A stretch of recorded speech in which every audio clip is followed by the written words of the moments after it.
Ninjago and Avatar are set in the same universe.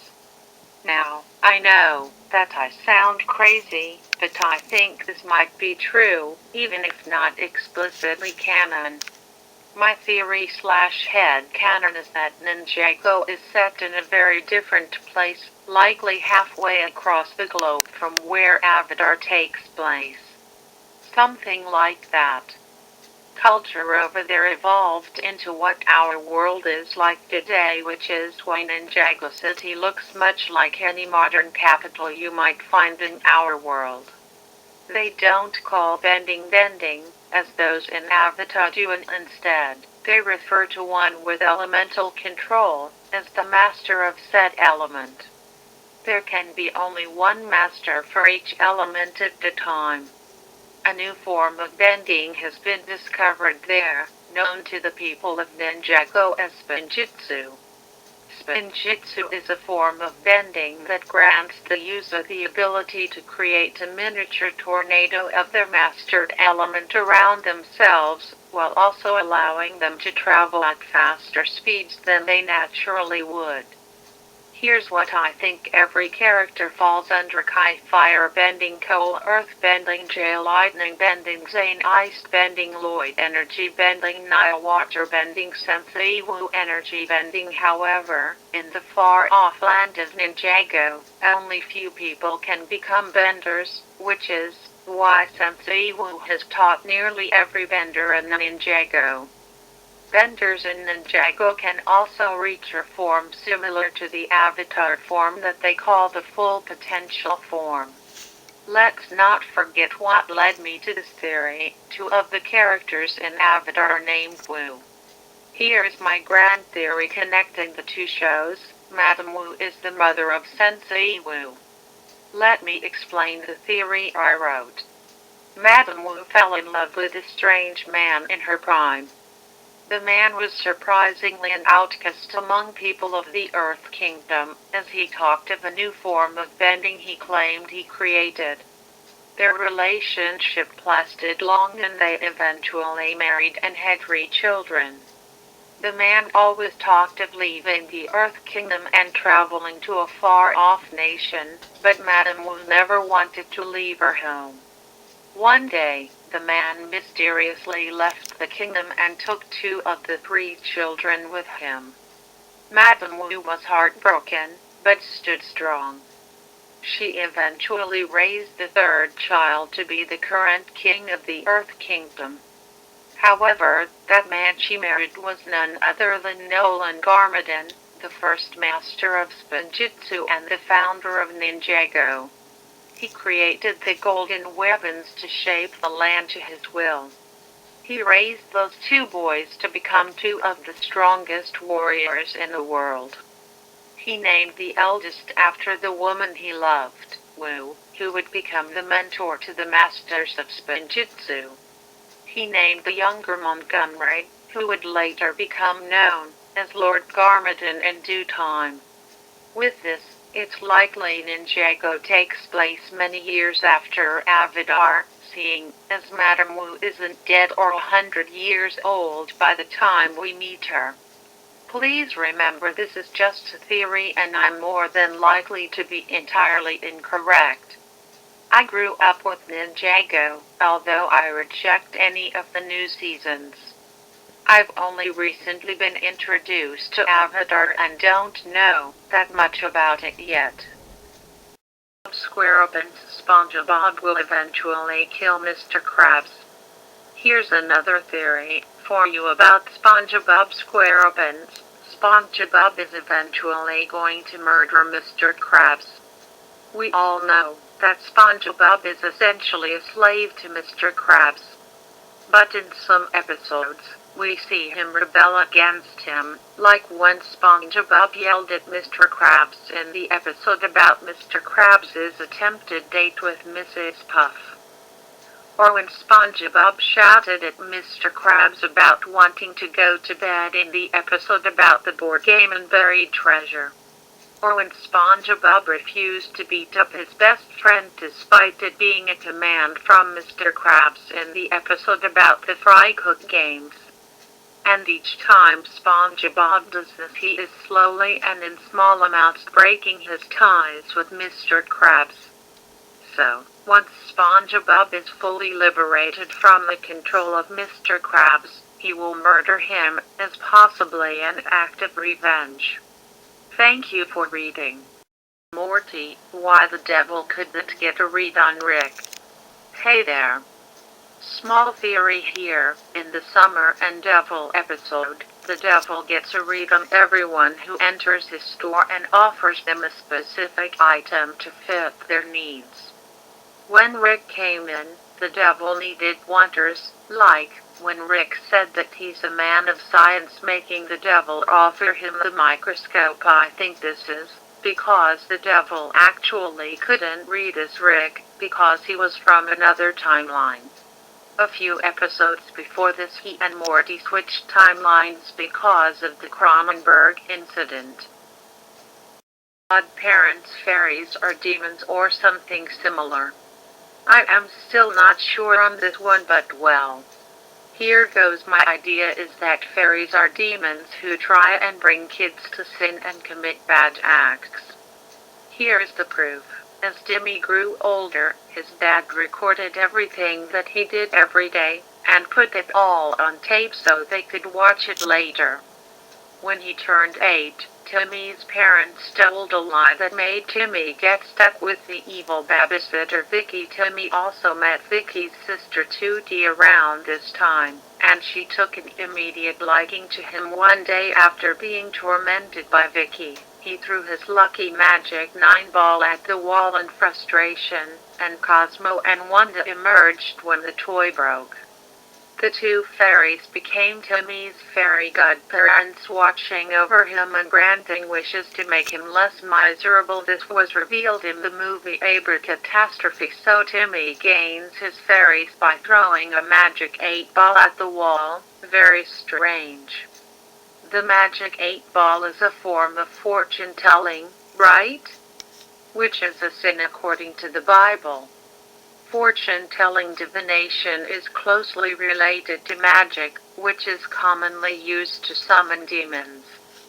So what if Timmy throwing the magic 8 ball at the wall summoned demons? It's not impossible. Another couple things are that these wishes get Timmy whatever he wants, which commonly leads to greed, pride, and slothfulness, and that the godparents have no objection to Timmy's wishes. It is perfectly possible that the godparents are demons sent by Satan to trick kids into sinning and committing bad acts. Mr. Massagee, the player character, is Johnny Bravo. This theory is pretty simple. The player character in Mr. Massagee is Johnny Bravo. Evidence: 1. The character is named Johnny. 2. His silhouette is incredibly buff.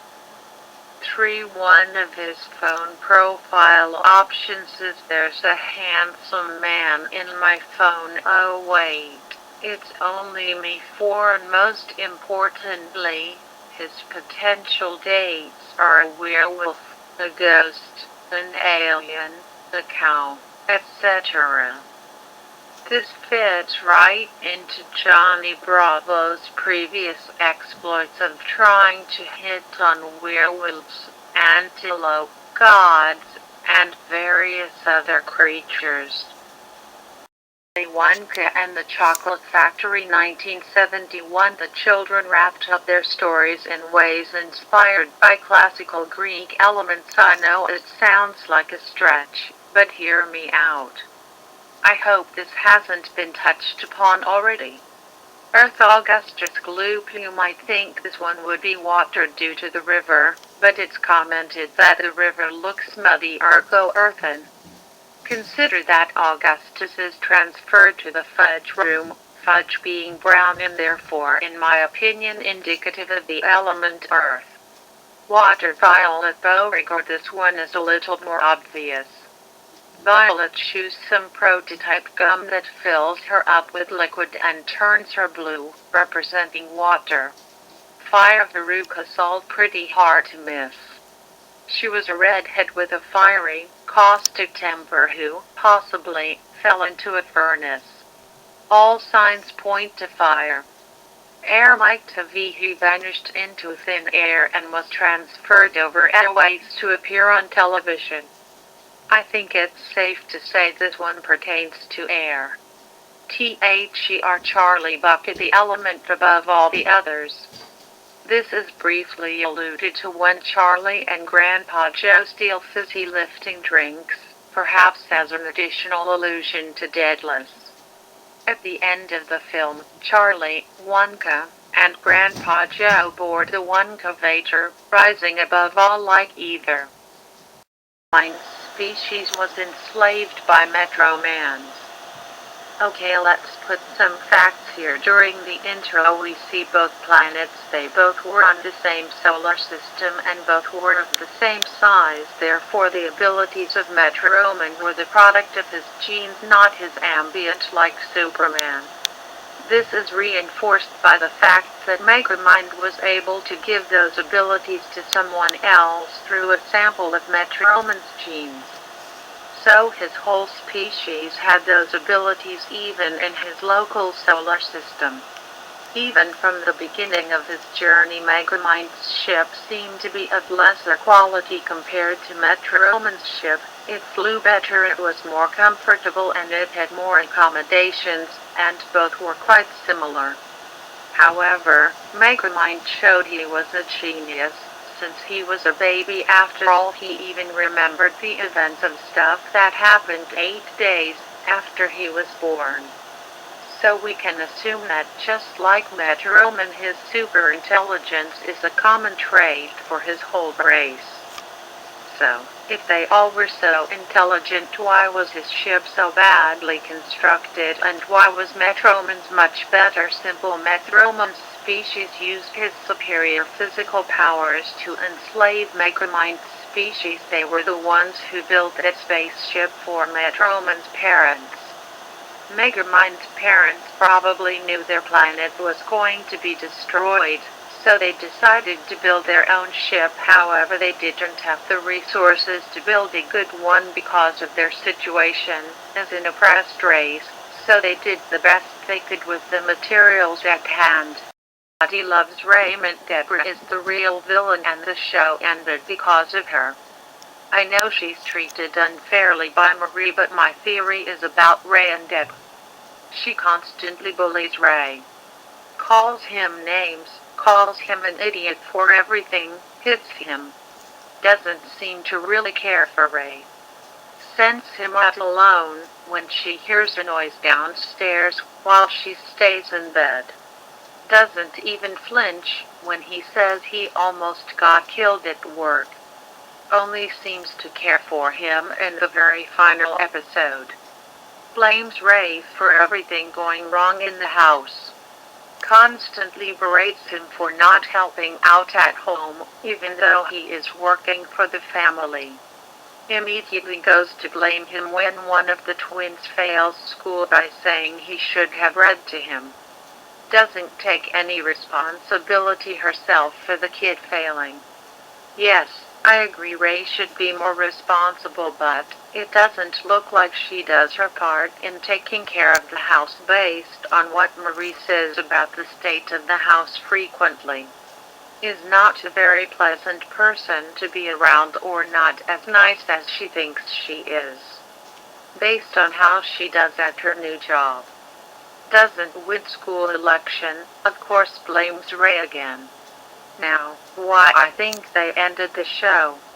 Every time Deb mistreats Ray, the audience cheers. Ray Romano, creator of the show, wanted a comedy about a dysfunctional family where the wife is the villain. But, as the show went on, people supported Deb more. It was like no one got the joke. So maybe he got sick of it and ended up finishing the show, even though it was very successful. Megan secretly a princess?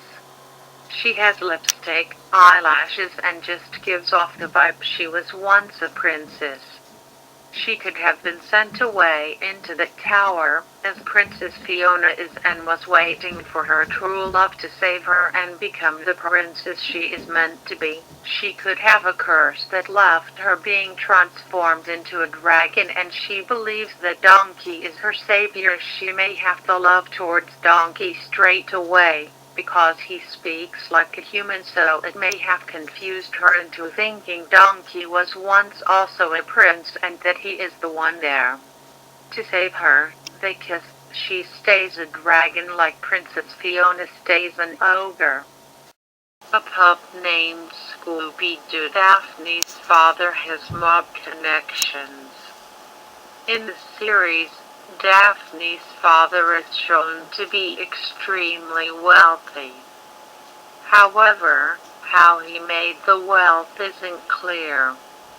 In one episode, her father is shown to own a video arcade. This could easily be a front for something else. It is likely that he is either a mob boss or was in some way involved in money laundering or some other illegal activity. If this is true, then it could mean that Jenkins, their butler, could be more than just their butler.